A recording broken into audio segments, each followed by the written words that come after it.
Welcome, everybody. On this conversation, we're going to be talking to Christopher Harmon and his wife, Tracey. And they're going to be talking about a new product that they have developed to assist the fiber splicing world. And Chris has about 30 years experience in the telecommunications and fiber industry. And as a fiber tech, one of the things he found was a problem with, securing the cable in his trailers while he was splicing. So he took it upon himself to develop a new clamp. It's called the Fasclamp. And I will provide all the information about how to find it and everything in this nature with this video. And so Chris, how you doing tonight? I'm doing great. How about yourself? So far, so good. So why don't you give us a little bit about why you decided to create this type of product? Sure. So as you said, I've been in the field 25 to 30 years as a fiber splicer and a technician.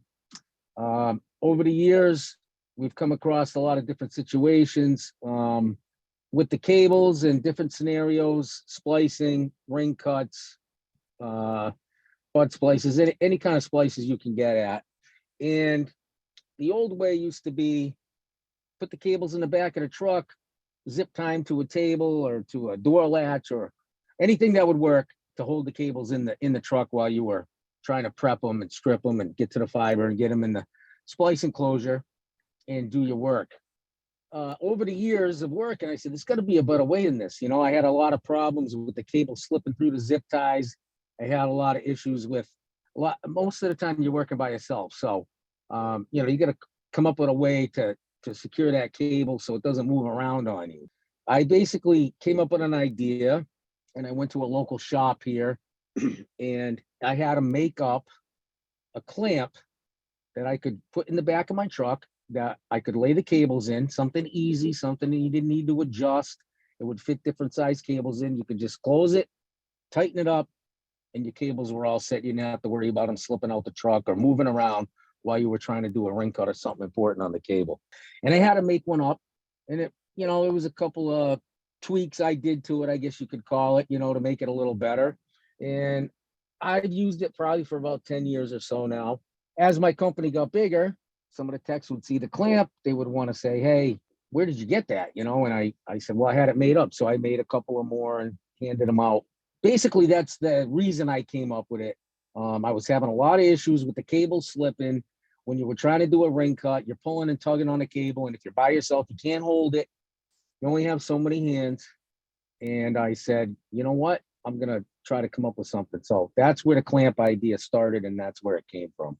So Chris, you mentioned that the cable or that would handle any size of cable, but there was no adjustment. So we all know that different cable sizes are there. How does this clamp secure the different sizes of cable without adjustments?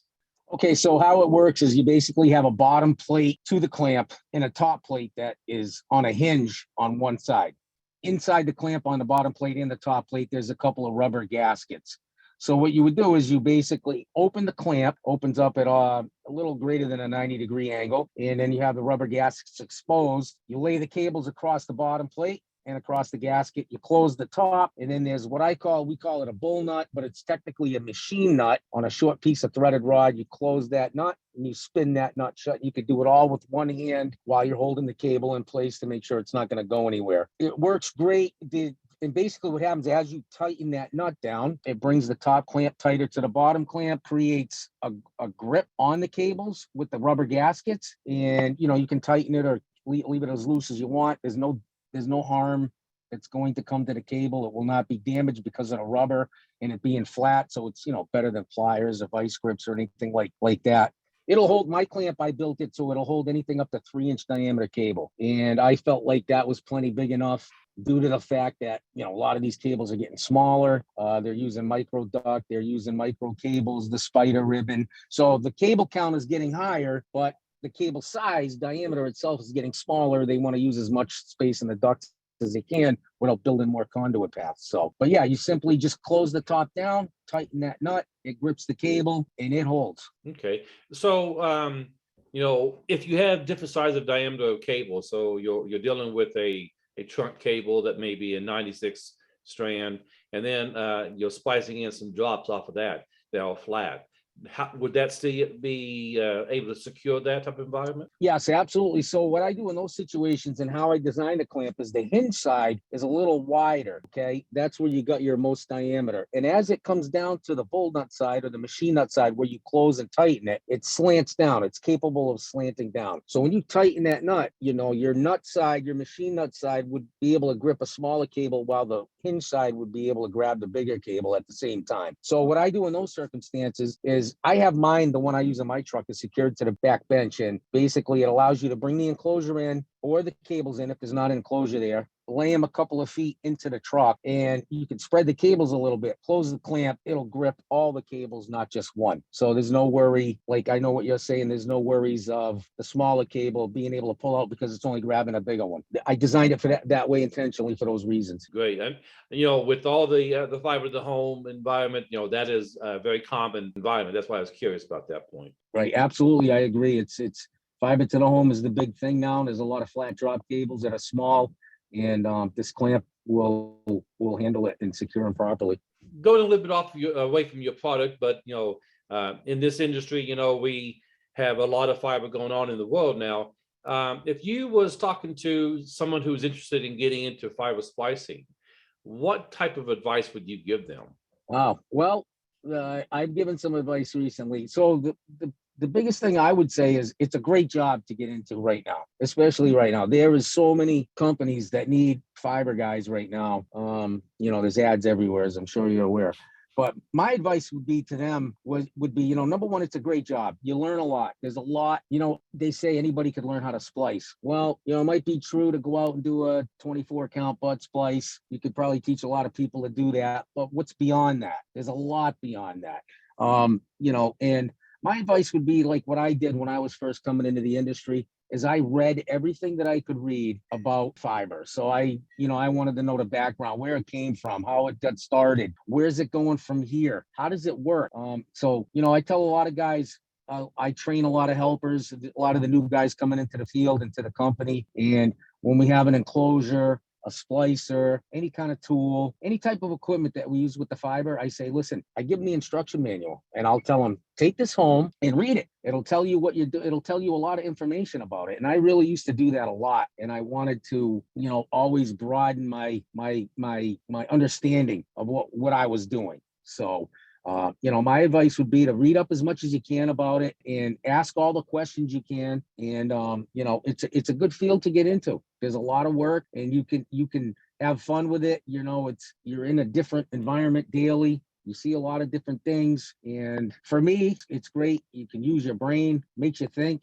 when you're troubleshooting, when you're getting deeper into the technician job besides just splicing. There's a lot of different avenues in it, and it just makes you more valuable as a person and know as much as you can. Back to your clamp, I wanted to ask that one little question because a lot of people ask that question. And no problem. But, so is your clamp, do you have a distribution chain with some different companies or to go into fiber vans and trailers and stuff already, or are you working to get that? We just started out over the last few months. I had the idea. There was a few out there that the company was using. I had a patent done, and we are just now starting to figure that all out. We do have a distributor. We have one up in New Hampshire called Fiber Next. They are selling it. I will also sell it direct. We have a small website, a very simple, basic website that Tracey set up. And I'm trying to do a lot of social media advertising. So I do a Facebook page and I have a LinkedIn page where I just post some pictures. I ask the folks that buy it, hey, send me a picture of it while you're using it or a video. And I did a short video just to kind of show guys how it opens and closes and how it works. And it also is listed in Comstar. So Comstar is a nationwide telecom distributor. I spoke to the vice president of marketing there, Matt Bryce, really good guy. I sent him a clamp. He called me out of the blue. He wanted to see the clamp. I sent him one a couple of weeks later. He called me and he had used it. He comes from a splicing background. So he actually had some cables damaged in their yard upon delivery and used the clamp to secure the cables while he did some OTDR testing to make sure they were good. And he called me up and he said, this thing works great. I love it. I want to put it in our catalog. So they don't have a catalog per se. It's online and it is there. So they're trying to help us out, and we've talked to several other people. Tracey may be able to elaborate a little bit, but she does a lot of the business end of it while I'm working out in the field to try to keep it going. And she's doing a lot of the emailing and contacting different folks as far as trying to get it in the hands of some more distributors, because that's where I'd like it to go. And you mentioned the trucks. That's the key, I think. One of my main goals, or our main goals, is to get it to an all-tech, a Versa lift, some different places like that where it gets built in the lab as part of their build. I've always looked, and I've talked to several different people, and I said, listen, why are you selling $150,000 or $60,000 splicing lab? That's beautiful. This truck is immaculate, right? And they get it to the site. Where do they put their cables? And I've asked a lot of folks that, and you know what? They're like, send me your clamp information, because we'd love to, we just haven't found the right product to put in there. And we spoke to several folks that are very interested. We're still talking to them, but I'm hoping that that's where I can get it at some point, where it's built, it arrives on the company site, the clamp's in there, and hopefully it takes off from there. They can look, the other guys will say, hey, where'd that come from? We want one, right? So, but I think that's a big key. I think to get it into those trucks when they're built, and then when they're sent to the company or whoever's bought them, it's already provided as part of the lab package for the splicing. So Tracey, from a business side, how well are you seeing people, the different distributors receiving this option? So it's interesting. And again, I'm a respiratory therapist, not a splicing girl. So, I everything I know is, just from listening to Chris talk and things like that. And so, I'm making contact and selling one here and there and looking for feedback from people. And it's actually went a little faster than we thought. We had, 100 clamps made, and the next thing I know, somebody says, can you send me 4? And I don't have 4. So we already had the little growing pain of that and getting, a new manufacturer and things like that. So you can see how difficult just the little things are to, try to keep your costs down and make the price good for other people that, they'll want to purchase it. But so far the feedback's been really well received. We're like in a few different states. I kind of laugh. I said, send a couple to California, send one to here, we're sent a couple to Florida. So I feel like, at the end of the day, we're like a little grassroots company, just 2 people trying to make something happen. And feel like this might be just the product that can do it. Now that I have the knowledge of what is out there right now, that this can serve the splicing truck in a really positive way to help make your job easier. Because at the end of the day, isn't that what we all want, is our job to be a little bit easier? Most definitely. I know in my personal career, I have run a lot of companies, and always have the challenge is trying to do proper cable management and things of this nature. And prep time is a very key point, and anything that allows prep time to be reduced is going to make a big impact on the overall delivery of the product. And it sounds like this clamp helps reduce that, because you don't have to fight with cable management and things of nature while you're trying to prep it and get ready for splicing. Exactly. Right. I thank you for your time and, allowing us to use your platform. We appreciate it. And, I laugh because my son is getting ready to graduate high school. And I think it's a good point when we look at how many jobs are out there to be a splicer. I think a lot of the kids don't even know that this even exists as a job. And it's like, how do you get that out there and get some of these younger people involved in splicing? Because one guy,